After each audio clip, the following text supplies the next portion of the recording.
Welcome home to USA Global TV and Radio, a place where dreams take flight, with authentic storytelling, diverse perspectives and meaningful conversations, where global stories unite and bridges are built beyond all borders.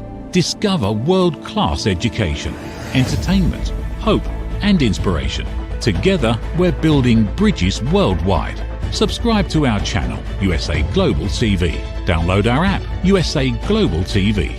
Be our guest or join our team. Visit usaglobaltv.com. Thanks to our founder and executive producer, Dr. Jacalyn Kerbeck. Music score by Yeffy Tang from Cloud Road Music. Voiceover artist Mike Porter. Creative direction by Paul Garcia. USA Global TV and Radio, your home for global connection. All rights reserved. This video and its contents are the exclusive property of USA Global TV and Radio. Unauthorized use, duplication or redistribution in any form is strictly prohibited.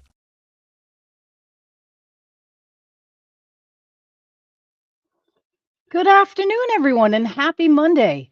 I am Julie Ann MEJIA, and this is episode 13 of The Holistic Alternative. Today, we have an incredible guest joining us. She is a retired RN, a writer and researcher, professor, and herbalist assisting patients with a variety of conditions. She is a healthcare advocate and educates the public and traditional medical community on the benefits of cannabinoid and holistic approaches. She is a dedicated mother and caregiver to her daughter who lives with autism. Today, it is my great honor and privilege to welcome Janna Champagne to the show. Janna, thank you so much for taking time out of your busy schedule to be here with me today. Oh, and thanks so much for having me, Julie. I'm really excited. This will be fun. I am too. This is going to be a great day. Thanks so much. So let's get right into it about, first of all, how did you become, working in the traditional sector, being an RN, and then getting out of it, kind of seeing it for what it is? Can you tell the public a little bit about what kind of transpired that made you switch into the holistic realm? Yes. And so I was a mainstream nurse. I was working acute care, post-surgical in the hospital, and even critical care and cardiac when I suffered a complete health collapse. And at the time I was on a track to get my master's degree and become a nurse practitioner.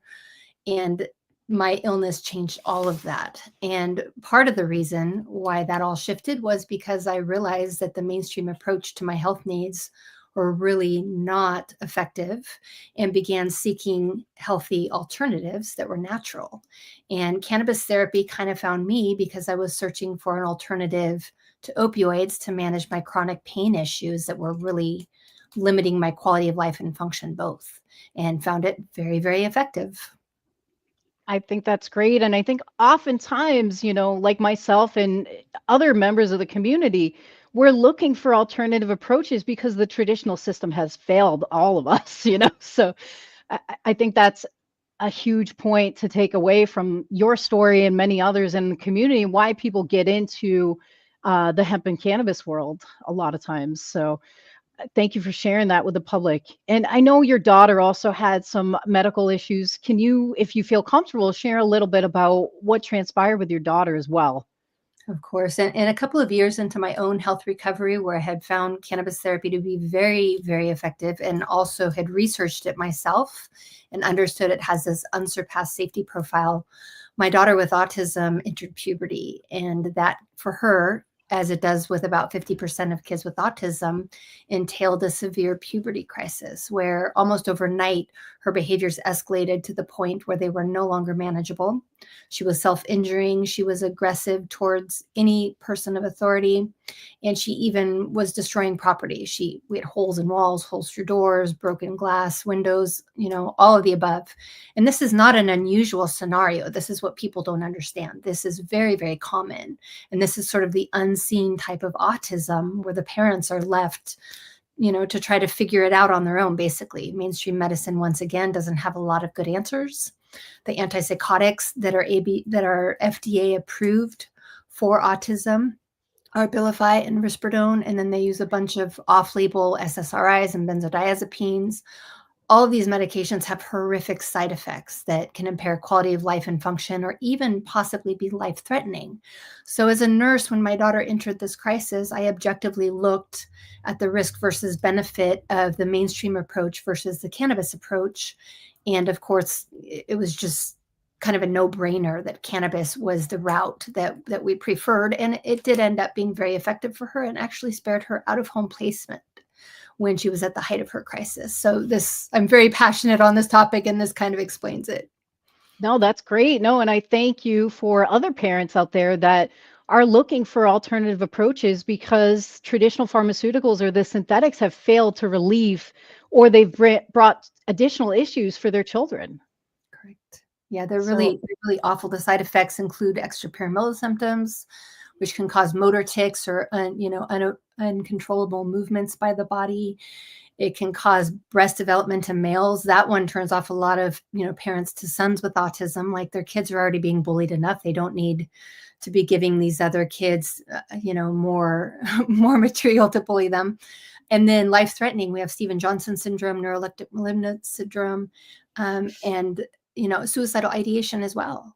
So when you really weigh the risk versus benefit with cannabis therapy, which has an unsurpassed safety profile, no deaths ever attributed, the side effects are pleasurable, and people seek cannabis just for the side effects, right? So clearly it was the right option. And as I began to learn more about cannabis for autism, I learned that there's actually an underlying nutrient deficiency called clinical endocannabinoid deficiency that is common in autism, that the cannabis therapy is actually doing a little bit deeper work and helping to fill in that deficiency as well. And that makes complete sense. I mean, considering the endocannabinoid function works in conjunction with immune support. So if you have a child with an impaired immune system and, it's not functioning optimally or functioning correctly, it makes sense to activate the endocannabinoid function. It does. It does. And really, clinical endocannabinoid deficiency has been linked with many, many chronic illnesses, not just autism, but migraines and IBS and fibromyalgia. And really, what the endocannabinoid system of the body does is promote homeostasis, which is our fancy term for optimal health balance.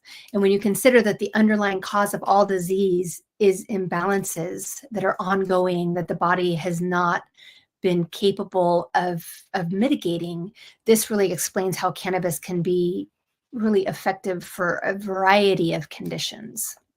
No, I couldn't agree more. And I think that's a huge point. Again, we don't have a Tylenol processing system, right? We are not meant to process a lot of synthetics, and our bodies are, however, meant to process cannabinoids and terpenes.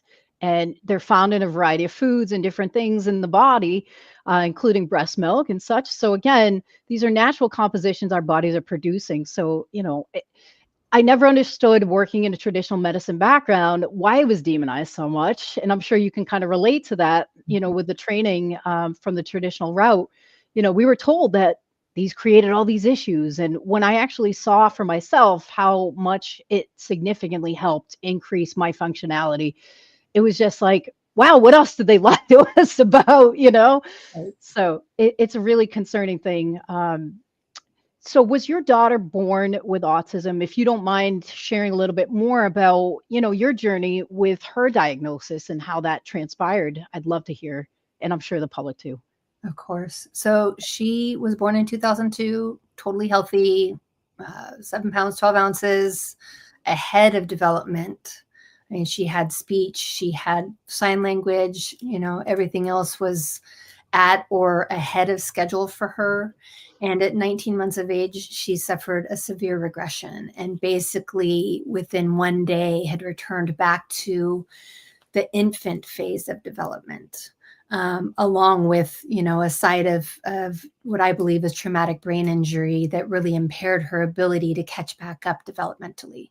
So now at age 23, she has varying degrees of development depending on the area that you look at. But in some ways, she's more like a 5-year-old. In some ways, she's more like a teenager.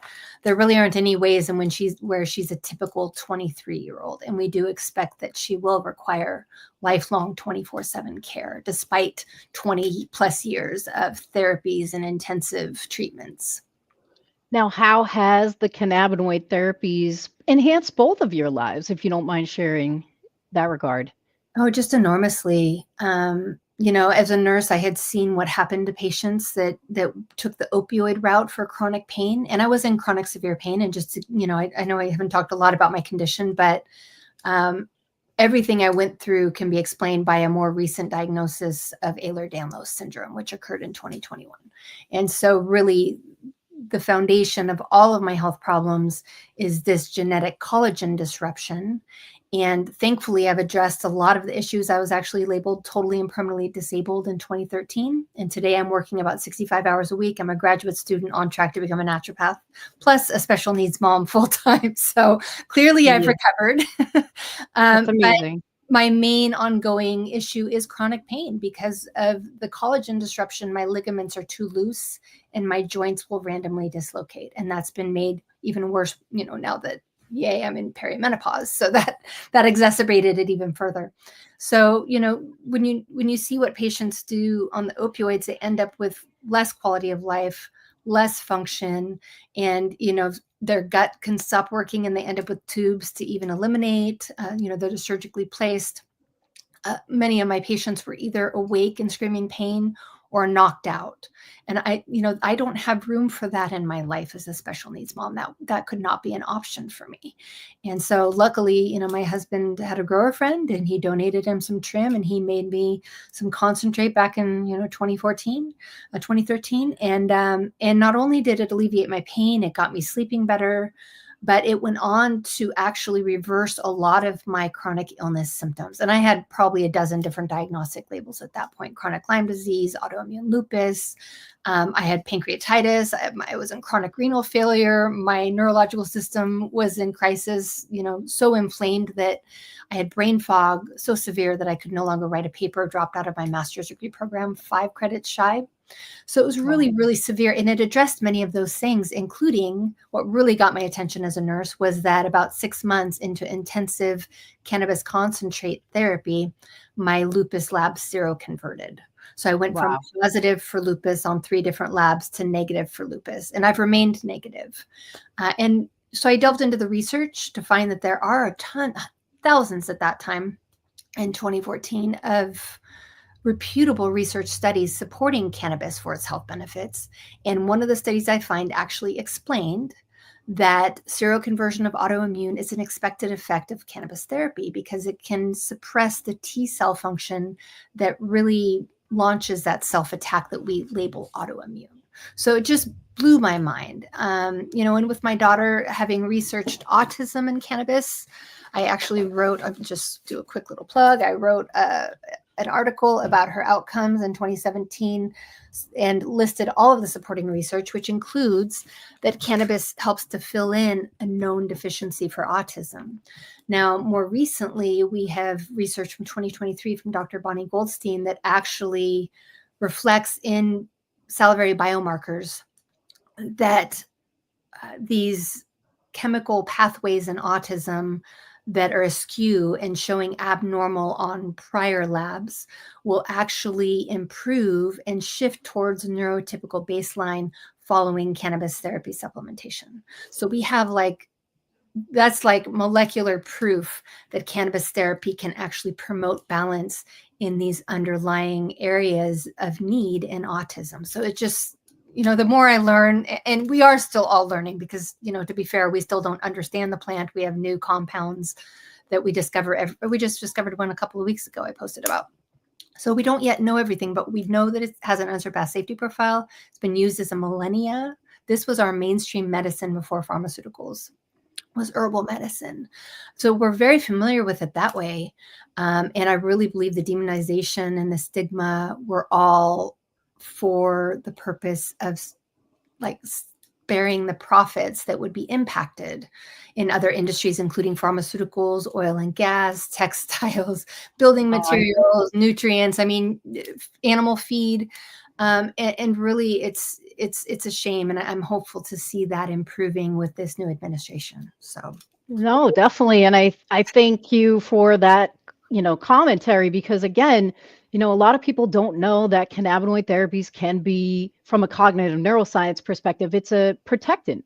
It's a neuroprotectant. It can help regenerate cells that have been, cut off in different capacities. So again, from an autism perspective, or even a neuropathic pain disorder, um, the results are endless for these compositions, and they help with so many things. And it's exactly what, to your point, a balancing effect. A lot of times when we're imbalanced, these help reposition our bodies to, optimal functioning. So I thank you for that comment.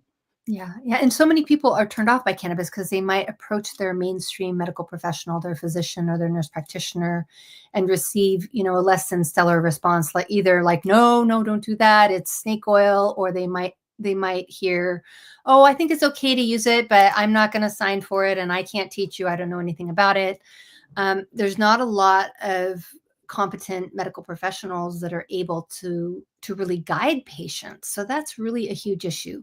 We're still not teaching the endocannabinoid system in most medical or nursing schools. I mean, this is the motherboard of our body. It promotes homeostasis not only in the endocannabinoid system, but it's linked with every other system in the body. So it truly is, vital for life. And the cannabinoids themselves have been proven as vital nutrients. Like you said, they're the most prolific source of endocannabinoids that we produce. Cannabinoids in our body is called endocannabinoids. And the most prolific source of those is human breast milk. So if that doesn't tell you how vital these nutrients are, I've even gone so far as to blame our current epidemic of chronic illness in the United States as multi-generational endocannabinoid deficiency, because the cannabinoids used to be part of our food supply. We were feeding our animals hemp, which meant that we had cannabinoids in our meat, in our milk, in our eggs. Right. So even if we weren't deliberately consuming it, we had this source of cannabinoids that made our food more nutritious that disappeared in the 1930s. So I really feel like part of what we're seeing today is a cumulative endocannabinoid deficiency. No, I couldn't agree more. And again, unfortunately, through making these products illegal, which is insane because our ancestors have been consuming, smoking, eating, applying them topically for thousands of years. And then to have such a blatant disconnection where they just cut it cold turkey, doesn't make me question anything other than the fact that, hey, something's really wrong here, and the slew of illnesses that have developed since the 30s, it's very alarming. Yeah. And so I've worked with thousands of patients in the last decade since I stumbled into the cannabis therapy as a modality to help patients that have fallen through the cracks of mainstream. And there are so many of them, varying conditions from autoimmune to cancer to autism to other neurological to mental health. It can help so many different things. And when a patient is privy to competent medical guidance, so we're not talking about going into a dispensary and eeny, meeny, miny, mo, or going by how a product smells to determine what to purchase. We're going by what is the research support for that condition or for those symptoms specifically, and helping guide the patient to the right products. Also, the primary risk factor of cannabis therapy today is its potential to interact with pharmaceuticals that someone is taking concurrently. And so by doing that investigation and advising dose spacing between the pharma and the cannabis therapy, we can ensure that patients have, the potential to reach those optimal therapeutic outcomes of cannabis therapy. And for those patients that have been successful with their cannabis, it is common to expect that they are going to reduce reliance on pharmaceuticals with fewer side effects, better quality of life, and better function. So when I say that cannabis has been demonized because of its potential to hamper profits of other industries that are very money focused, that is one great example right there. And of course, hemp was our most sustainable resource when we founded this country. And in fact, they gave people land and said, you can have this land, just grow hemp, because it was used for so many different things that we needed to build our society as it is today. So the demonization in the early 1900s really truly was profit-driven in the interest of those industries capitalizing and monopolizing on the sales of those products that hemp and cannabis happened to compete with. So that's all it was. a human rights violation. I think, having, when you make it, nature illegal, it's really concerning from a number of facets, but specifically to your point, when it's focal point on, gaining profit, to put another industry at bay. And again, like you stated, we're having all these new illnesses develop and different things, because of the disconnect and because it's been made illegal. So it's really concerning from a number of facets. But from a medical perspective and an advocacy perspective, what are your thoughts in regards to, as a community, how do we ensure that, like, the endocannabinoid system is getting taught in schools? Because it should be. Right. And that's part of what I'm doing now. I actually have, I was consulting with patients and ran into issues with my nursing board because they hadn't adopted a scope of practice for nurses serving cannabis patients in Oregon, where at the time we had had legal cannabis for more than 20 years. So there was no excuse to not allow this type of service, but they actually placed a gag order on all nurses in Oregon in 2019. We were not even allowed to mention cannabis to our patients.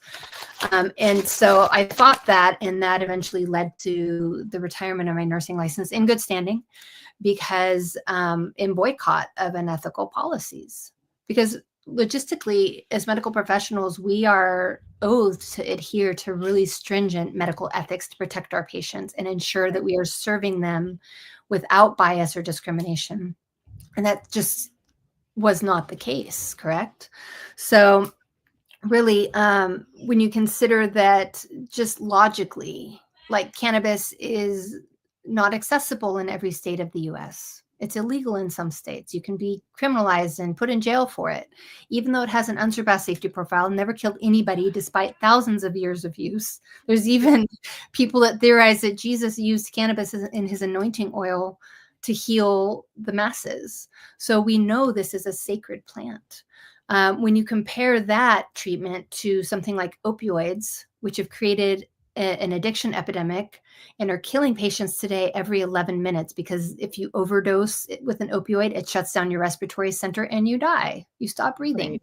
Versus cannabis, which they've literally tried to overdose rats on it and have not been successful. Those poor rats. Overdose can certainly be a little bit miserable. You can have vomiting or dizziness, and end up, having to just sleep it off, but it's not going to harm you. Right. No, and that's the point. That's the point of putting functional products out there that are meant to be processed by the body. Again, no one's dying of cannabis use or hemp use, and the opiates are really concerning. I, after being injured working in traditional medicine, was put on every opiate. Not only did they not work for my chronic pain disorder, but they made me extremely sick. And I just can't imagine how many people, if they don't take the time and opportunity to explore other avenues or approaches, are left by the wayside on these strong pharmaceuticals that diminish their quality of life. Yeah, and just the dichotomy that we freely allow opioids through prescription to anybody in the US that might want them, but we're restricting access to an alternative that in legal cannabis states, opioid deaths are down 25%. So clearly it's a viable alternative for a lot of people, and we're restricting access. It certainly does not follow our medical ethics to allow patient autonomy or allow them, choices in their therapeutic options. We're not upholding informed consent in the legal states. We're not helping to guide patients and make sure that they have the opportunity to have optimal therapeutic outcomes. And I think that's one of the biggest, heartbreaking, understanding of westernized medicine is the fact that there are no choices. It's either you take the pharmaceuticals or that's it. They don't give you many options within the traditional system. Right. And so this all explains why in 2019, when I was shut down as a nurse consulting with patients, that I pivoted and began educating medical professionals, because I really feel that that's where the disconnect lies currently, is that if we can educate our medical professionals, a lot of them have these misconceptions, and they may think they're following ethics. They may think, oh, it's good for everything. It must be snake oil. Now we need to be discerning about what we recommend to our patients. The fact that they're not taught the endocannabinoid system science, so they don't understand that it promotes balance throughout the body. It promotes systemic balance. So if we give this to a patient, it's going to help with almost any condition. Correct. They're afraid of the federal one scheduling, which makes it basically illegal federally. When you look at the history of this, in 1988, we actually had a case. A DEA judge decided that cannabis met 0 of the 3 criteria for federal one scheduling. Right. And said it should be moved. Well, here we are, how many years later, still fighting the same fight. It's still Schedule 1 placed. So clearly, what's behind it are agendas that do not follow logic, but they follow profiteering over the health of our patients. And that is also not ethical from a medical perspective. Oh, I couldn't agree more. And from a legal perspective, I mean, we know the U.S. government has patents on certain cannabinoids. So again, how can you claim, therapeutic value and have patents on certain things, but still keep it as a Schedule 1? It never made sense to me. Pure hypocrisy. The 3 criteria are, like you said, it's for Schedule 1 placement, it has to have no medical value. Right. And our government holds multiple patents specific to cannabinoids therapeutic uses. The most infamous is probably 6630507. Yep. The second criteria is that it must be harmful. And you can go to the DEA website and look up cannabis, and it says 0 deaths ever attributed to cannabis therapy. So clearly not harmful.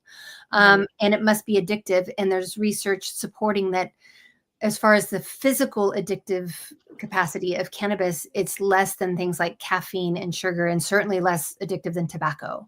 So why are we treating it like heroin and, other substances that can kill people? It just, there's no logic behind it whatsoever. Yeah, it's deeply concerning. And again, if you're talking about taking an oath to do no harm, this should be taught. I mean, I think there's such a disconnect in regards to traditional system. They should be learning westernized and easternized approaches and use all the natural compositions first. And if all else fails, then go to a synthetic pharmaceutical. That's my personal thought and opinion. But as someone that trusted completely and blindly in the system and then became a victim of it and saw it for what it was, again, I wish I was given a choice and I wasn't, so that should be it. Choices should be part of everyone's care. Right. And one of the ways that I try to kind of crack open the paradigms of these naive medical professionals that don't understand cannabis therapy is by reminding them that we are held to an oath that we will provide beneficence to our patients. And this means that we need to ensure that what we are recommending for them has followed a risk versus benefit assessment of all of the possible options, and that the patient has been taught on those options. And realistically, for chronic illness specifically, as a former acute care nurse, I'm not going to say it's good for everything, because if you're having a heart attack, please go to the hospital. They have medications that can save your life. Don't sit home and smoke a joint. That's not what we're saying to do. But for chronic illness, where pharmaceuticals really don't provide very many opportunities for improving quality of life and function, we still expect these patients to degeneratively decline until death, versus cannabis therapy, which can not only mitigate symptoms more safely than most pharmaceuticals without the horrible side effects, but also fill in a deficiency that may be contributing to their condition, as a foundational imbalance. Logically, we should be using cannabis as a first resort for these patients, not try all the pharmaceuticals, and when those fail, I guess you can try cannabis, which is more typical of what's happening today. Which is so sad, because again, typically the pharmaceuticals unfortunately ruin a lot of the body, or even on a cellular level, it's cellular toxicity with some of these compositions. And unfortunately, now the damage is done and you're trying to mitigate all the issues caused by the pharmaceuticals and then trying to reset the body back to homeostasis. And it's, to your point, it should be a first option, and the synthetic should be last option. Absolutely. But that's my thought too. And, in regards to another topic, right? I know you have given a lot of time and energy. You started a nonprofit, correct? I did. I'd love to hear about that. Yes. So once again, this was inspired by my daughter. Yep. And I launched 501c3 Autism Safe Haven in her honor in 2021, following, the struggle of her being ready to transition into adulthood and be less, have her parents less involved in her care. She's an adult now. She's 23 years of age, and she definitely has some areas where she's more of a teenager and wanting those boundaries and wanting her own life.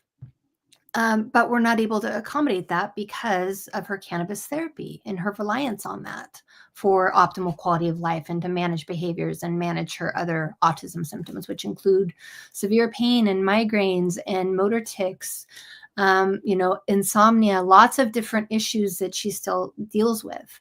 And cannabis is the safest mechanism to address those issues and is very effective.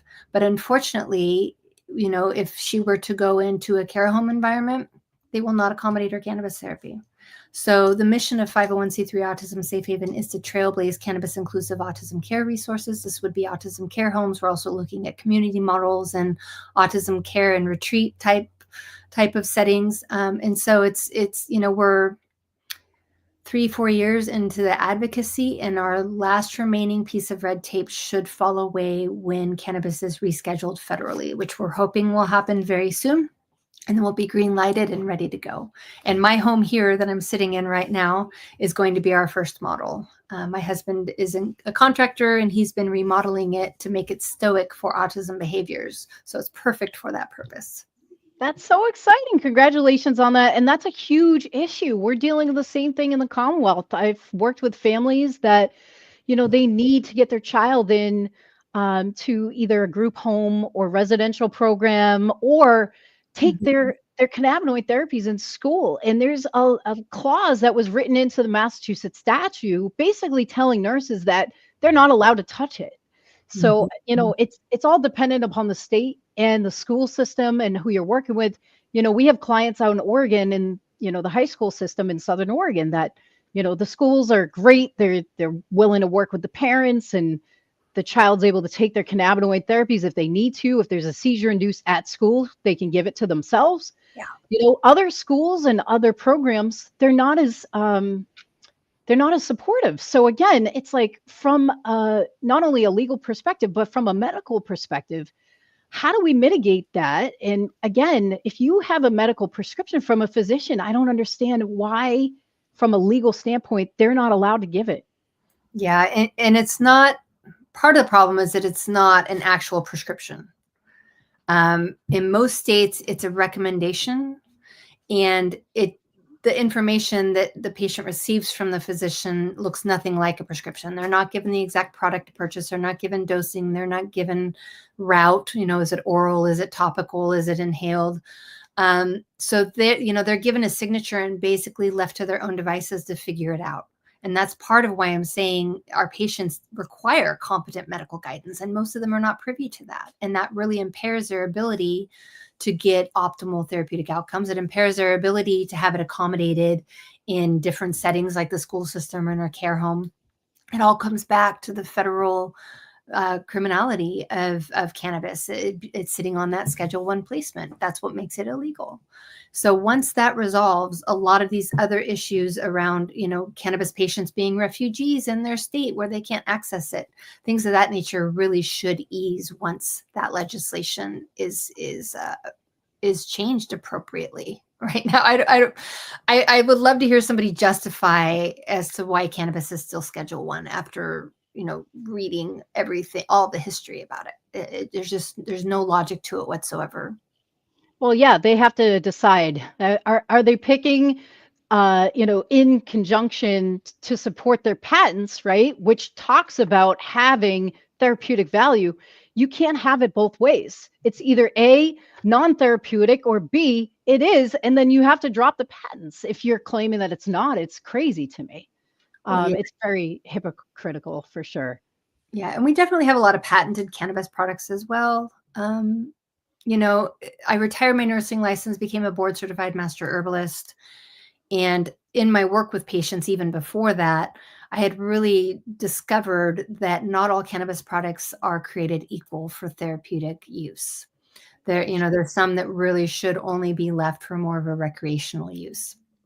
And if you're looking for optimal therapeutic outcomes, what you want are cannabis products that are concentrating the flower and really honoring all of those 500 plus ingredients that it can produce and keeping them intact in the final product. Now that product cannot be patented because Mother Nature holds that patent and she's not selling out. So if you see a patented cannabis product, it means that it's been stripped away. It means it may have been synthesized or could be semi-synthetic. And the impact on that, as far as its therapeutic use, is that it increases the side effects, it increases the risk factors, it increases the amount that you need to take up to 75% for the same outcomes, and it reduces how the body utilizes it. With products that are like, if you took an CBD isolate, that's one compound. Correct. A whole plant tincture is going to have hundreds of compounds in it. So they work very differently. And that one compound, when taken in the body, actually has a bell curve response per the research, meaning as you increase the dose, it tops off. And then as you keep increasing, it falls off and stops working, versus the whole plant that as you keep increasing, it increases the effect. So it makes it a lot more predictable and a lot easier for patients to find their sweet spot, even if it might be beyond where that isolate would fall off and stop working. Well, and that's it. To your point, it's the synergy of keeping the plant exactly how it was meant to be consumed. You're getting all the cannabinoids and all the terpenes from the raw material and finalizing it into that, end composition. So again, unfortunately, the patented products on the market currently, such as, the GW Pharma product, we won't name that, but, again, we've had parents that are coming to us and saying, hey, why does your product work so much better? And that's basically, you nailed it, right? It's the synergy of keeping the plant intact and having all the compositions work as it's meant to be consumed. And to your point, that leads into my next, thought. You've been working with Dr. Diane Powell a little bit on some research. How is that going? And what are you guys looking at right now to explore? Yeah, so Dr. Diane Powell, for those of you that don't recognize her name, she is the researcher whose autism work inspired the Telepathy Tapes podcast. Okay. So she's amazing. This is a more recent collaboration. It's really just getting started. I just connected with her a couple of months ago after hearing the Telepathy Tapes, and she is collaborating with a physician who sits on my medical advisory board for Autism Safe Haven, Dr. Christian Bogner. And so I connected with her through that. I'm in Oregon. Dr. Bogner's in Michigan. And as it turns out, Dr. Diane Powell is a neighbor of mine. She lives half a mile from me, right around the corner. That's awesome. Yeah, you talk about the synchronicity, and it was exciting to me to connect with her because it's for the last 20 years or so, I've really recognized that my daughter is able to read my thoughts. So she definitely has these abilities. Never in my wildest dreams did I ever think that there would be research that could actually prove such a phenomena. It was just one of those things where it's like, wow, that's interesting. She picked up on that. And she knows these things that we don't have any clue where that knowledge came from. The telepathy stuff kind of happened after her father left. She was 5 years old and had been, after he left, she came into my bed for a while, and I was trying to get her back into her own bed and would lay there until she fell asleep. And as soon as she would get quiet, I would think, oh, good, she's quiet. And the second I would think it, she would nudge me and start laughing like, haha, no. And it happens.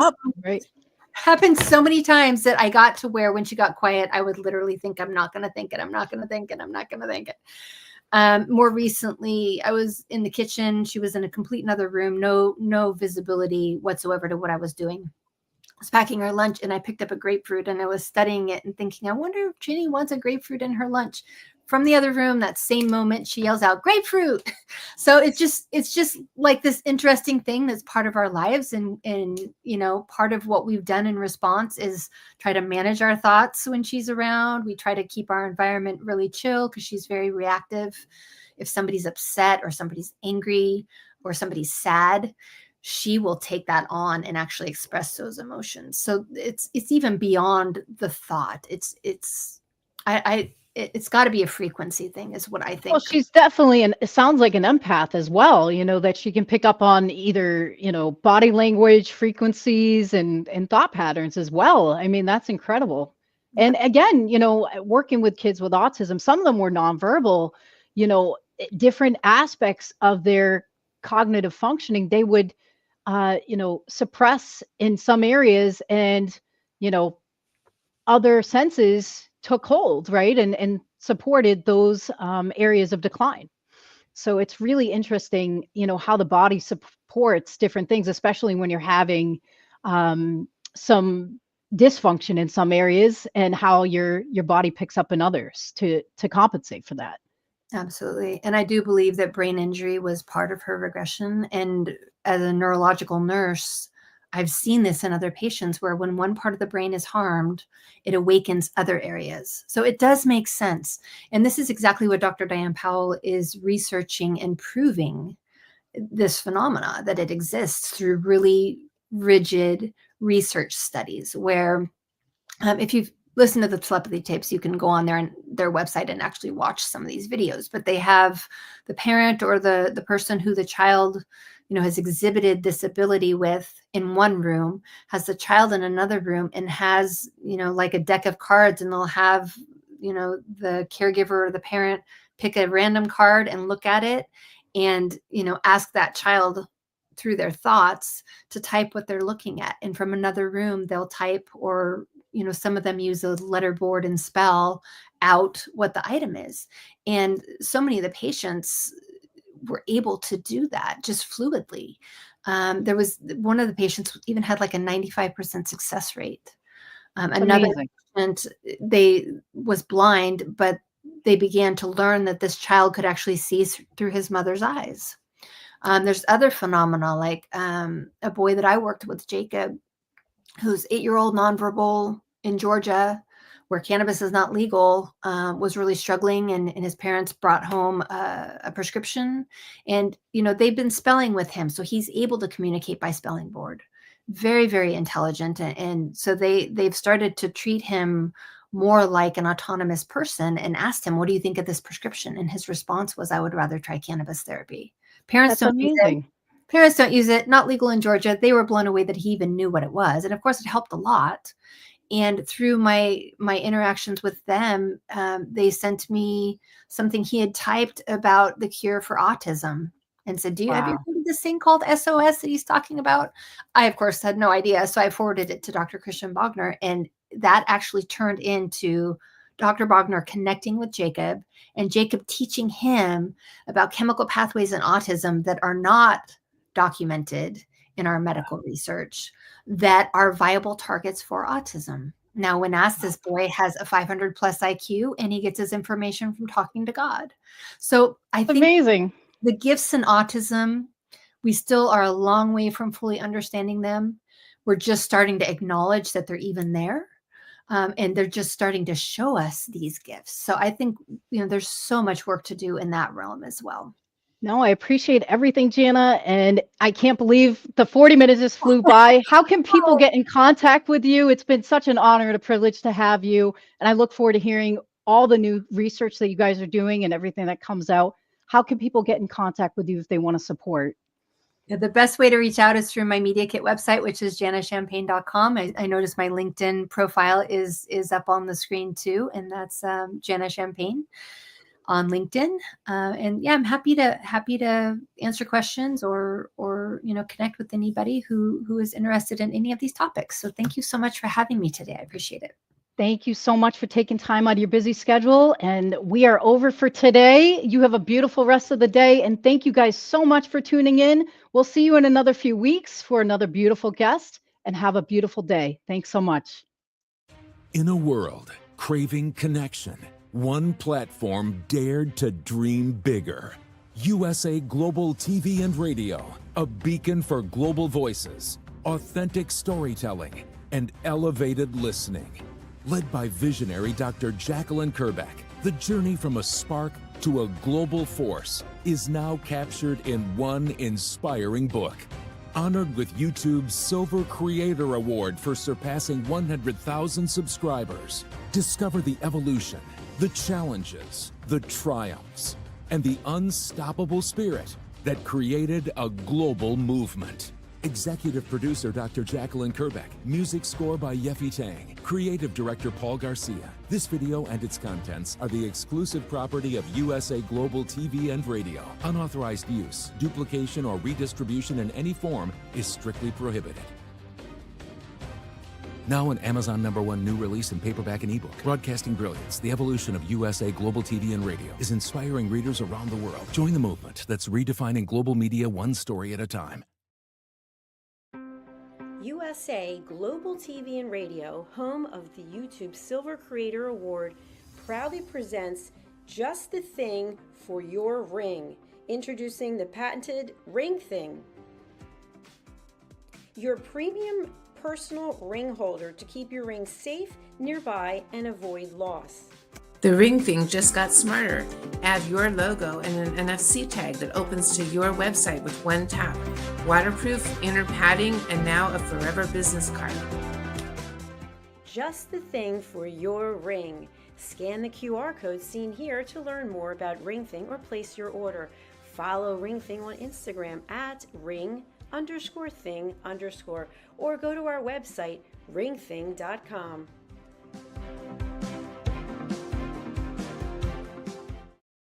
From the magical world of the amazing adventures of Lady Ella comes a heartwarming new journey filled with kindness, courage, and compassion. Lady Ella, the beloved ladybug and listening mentor, is back, and this time she is not alone. Meet her brave and thoughtful brother, Lord Jack. Together, they take flight on their very first kindness adventure. Along the way, they meet 3 new friends in need: a duck feeling discouraged, a mouse struggling to be understood, and a busy little bee who's completely lost. But with the power of elevated listening and simple acts of kindness, Lady Ella and Lord Jack show us how understanding and empathy can make the biggest difference in someone's day. Written by Dr. Jacalyn Kerbeck, the listening mentor, this 9th book in the best-selling Lady Ella series teaches children ages 5 to 10 the essential skills of listening, kindness, and etiquette. Now available for pre-order on Amazon. Scan the QR code and order your copy today.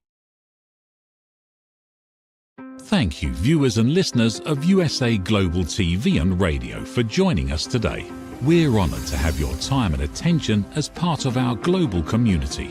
At USA Global TV and Radio, we believe in the power of authentic conversations, meaningful connections, and creating a world of possibilities together. Want to be part of something bigger? Join our team of elevated listeners at usaglobaltv.com, a space where your voice matters and your ability to listen transforms relationships.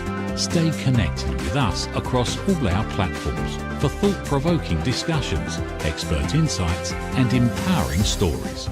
Subscribe to our channels at youtube.com/c/USAGlobalTV. Follow us on social media and explore the endless opportunities we're creating for growth, learning, and inspiration. Together, we're not just broadcasting, we're building bridges and changing lives one conversation at a time. For inquiries, contact us at info@usaglobaltv.com. Music by Johnny Dies. Produced by Executive Producer and Director Dr. Jacalyn Kerbeck. Voiceover by Mike Porter. Creative Direction by Paul Garcia. All rights reserved. Copyright 2025. Visit usaglobaltv.com to view our full terms and conditions.